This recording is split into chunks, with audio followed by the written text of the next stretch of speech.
আমি দীর্ঘদিন যাবৎ নিউ মার্কেট মুরগির ব্যবসা করতেছি, করে আসছি সুনামের সহিত।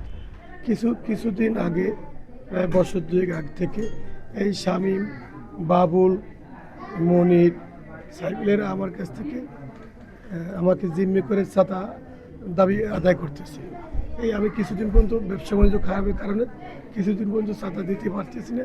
তারা আমাকে এরপর আমার দোকান পিটাইয়া আমার হুমকি দামকি দিতেছে যে আমাদেরকে টাকা দিতে হবে। শেষে আমি অবশেষে বলছি যে কোনো উপায় হবে না, আমি তোমাদেরকে পয়লা বৈশাখ কিছু টাকা দেবো। কিন্তু কিছু টাকা দেওয়ার কথা বলায় তারা বলতেছে কিছু টাকা বলতে আমাদেরকে পয়লা বৈশাখে তুমি সব মিলিয়ে 5 লক্ষ টাকা দেবো। আমি যে 5 লক্ষ টাকা দেওয়ার মতো আমার কোনো পরিস্থিতি নেই। আমার ব্যবসা খুবই খারাপ। আমি ওদের ভয়তে ব্যবসা বাণিজ্য এক সময় সিদ্ধান্ত নিয়েছি ব্যবসা বাণিজ্য করবো না, ছেড়ে দেবো। তারপরও মাঠে কিছু টাকা পয়সা বাকি আছে, আমার কিছু দোকান, নিজের দোকানও আছে, লোকজন আছে, তারা কি করবে, কীভাবে চলবে, এই জন্য বাধ্য হয়ে ব্যবসা করতেছে। কিন্তু ওরা এত পরিমাণ চাপ সৃষ্টি করতেছে যে আমার টাকা না দিয়ে কোনো উপায় নেই।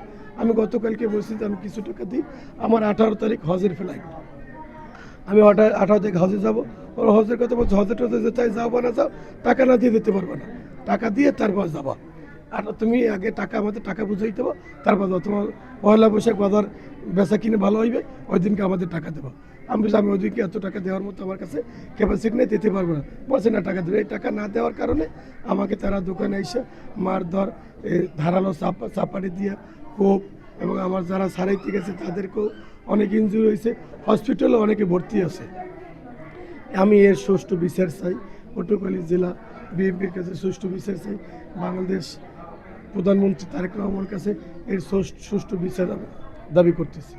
এই বাজারে আমরা সবাই দীর্ঘদিন ব্যবসা করে, আমরা এক বাজারে সবাই ব্যবসায়ী। আমাদের সবচেয়ে বড় পরিচয় আমরা ব্যবসায়িক ভাই ভাই। কালকে মূল বিষয়টা হয়েছে আমরা নিউ মার্কেট মাছ বাজার সমিতি ইজারা নিছি টোটাল মহলের। এই মুরগি বাজারের দীর্ঘদিন যাবৎ মুরগি খোকন এই ইজারা খাইতে তার অধীনে ছিল।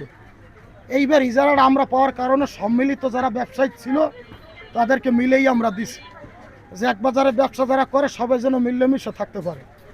তো একটা ভাগ খোকন দাবি করছে যে আমারে দিতে হইবে, তা তারে আমরা বলছি যে তোমারও দেবো, এবং যে আরেকটা ভাগ অন্য যে ব্যবসায়ী আছে তাদেরকেও দেবো। পরবর্তীতে এই যে অন্য গ্রুপ, এই বাবুল মারা গেছে আমাদের মুরগি বাজারের ব্যবসায়ী, পুরনো ব্যবসায়ী, তার ভাই স্বপন, তারও অর্ধেক ভাগ আমরা দিছি। সেই স্বপন আবার আর একজনের ভাগে লইছে। ভাগে লওয়ার কারণে এই জিনিসটা, এই যে মুরগি বাজারের খোকন সে কিছুতেই মানবে না।